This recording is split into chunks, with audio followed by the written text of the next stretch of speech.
I speak because I must, and it is my responsibility as someone whose job it is to speak professionally, to raise my voice, to open my microphone, and to share with you what's going on over here. As you're seeing on the news and you're watching on television screens, I can guarantee you it's worse. The horror and the carnage and the slaughter is something that I can't even begin to wrap my mind around, and I don't want to. I'm coming out of a period of my own personal familial mourning for my dear brother, but this is a national mourning. This is 10 million people here in Israel, Jews, Arabs, Muslims, Christians, Israelis. We are all Israelis, and we are all mourning the fact that 1,200 of us were cut down and slaughtered, mostly for being Jews, but slaughtered for being Israelis. And if there's a distinction between the two, I don't know if it's relevant at this point. People who try to get on the air and make excuses for why the Gazans had a right to lash out and strike out, fine. You can take those arguments and you can make that reprehensible moral calculation. But let me tell you something here and now. I am proud to be an Israeli. I am proud of where I live and what my nation has accomplished in the last 75 years since our inception. I'm proud of the fighters like my grandfather who gave birth to this nation with fighting and with a war of independence that marked out our survival. It gave us a chance to live. I do not regret the victory that enabled my people to survive, because the Arab nations brought that war onto themselves with the hope that they would be able to snuff us out. Just like Hamas tried to snuff out the lives of a few dozen communities and a handful of villages who were wiped off the face of the earth.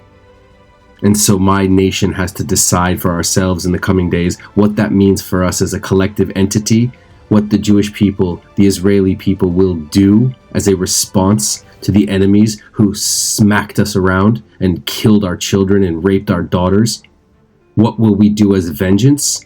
What will we do as a national policy of deterrence? How will we react? It's the million-dollar question that has no good answer, because there are no good answers at this point. Hamas showed us what they're made of. And you people rallying in Madrid and Toronto and Berlin and waving flags of Free Palestine, this is what Free Palestine looks like. It calls for mass murder of Jews in order for your national liberation, because you haven't been creative enough to come up with anything else. You have not given us any peace movement, peaceful resistance, hardly. You have clamored for Jewish blood since the second you lost a state that you thought you were entitled to but weren't strong enough to fight for, and now you want to kill for it. You want to kill the innocent and children and women and burn us out of our bomb shelters because your soldiers and your jihadi, shahidi sons aren't strong enough to confront us in open battle.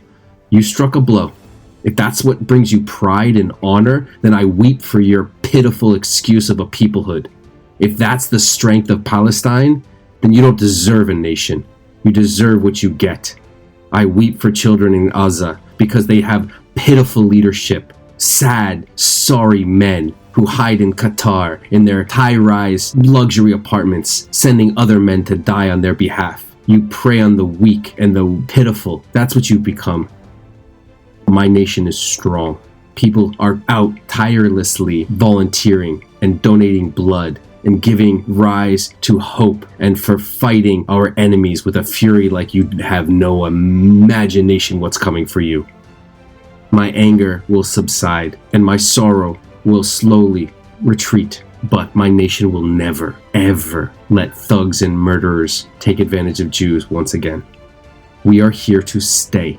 We are an entity in the global world for technology, for medicine, for science, for agrotech, for biotech, for food tech, for Lchayim. We fuel your hospitals with doctors and nurses. And when our hospitals are lacking doctors and nurses, it's Palestinian Arab Israelis, the Arab neighbors who I love and cherish, who take blood, who deliver babies, who support the Jewish nation in our communal aspiration to live. I praise those Druze and Baha'i and Christian and Bedouin Arabs who give rise to the collective multi-fabric society that is Israel. I praise the collective us, because it's not just a Jewish nation, but it is the only Jewish nation. And my Arab neighbors have to acknowledge what it means to be an Arab minority in a Jewish nation, because there are no Jewish minorities left in any Arab nations. We have been wiped off the face of North Africa and the Middle East by Muslim, Palestinian, Arab, jihadi, shahidi, Syrian, Egyptian thugs. There are no Jews left in Cairo. There are no Jews left in Baghdad. But there are Jews here in Israel, and here we will stay. And here we will fight, because you have brought the fight to us, and we will bring the fight back to you. I used to say to my tour groups that I am indeed pro-Palestinian, though I am not pro-Palestine. A state of Palestine with representation like Hamas has shown us does not deserve its statehood. Maybe, peacefully, there can be a different future, but for now, my cousins, I tell you outright that as a liberal, kind Jew, I do not wish for you to have a nation, because your leadership has shown us very little other than what you have shown us this last week. You like to kill easy targets of Jews, and you like to fuel the fire of pride that you can no longer extract from the battlefield, and then that's what you shall face. My army is strong, and we know how to take a punch because we're Jews. We've been taking punches for thousands of years. We also know how to give one back. And that's what you'll find out. And you'll cry and weep for the liberal loss of human lives, and so will I. You have made your bed. It's terrifying what will come, and I'm heart-stricken by what will come. But my nation will not go anywhere. We will thrive and stay alive, because we have heart and soul and are going nowhere. I gotta go to work, because I have to work tomorrow for the war effort. As much as I'm a pacifist, I still will raise a fist to the sky with fury, and I will dig, work, and thrive in every way that I can in order that my nation can do the same. There's graves to be dug. There's funerals to be attended.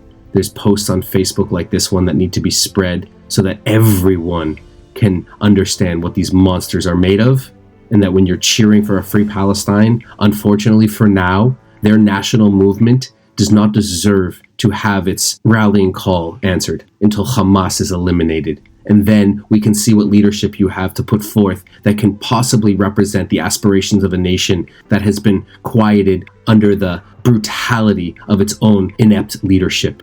Then you will see what will be. But for now, we will fight for good, for families, for the dead, for the slaughtered, for our nation that has no other choice but to fight for survival. I love my people. I love my nation. I love Israel. I love you all. Even my enemies deserve my love and compassion when they have come to their knees and acknowledged that slaughtering babies is no longer viable for your national aspirations. You are thugs and murderers, and you should be brought to your knees. Pray for healthier days. Pray for brighter tomorrows. Pray for your children, that they should not have to know the fate of ours. Am Yisrael Chai.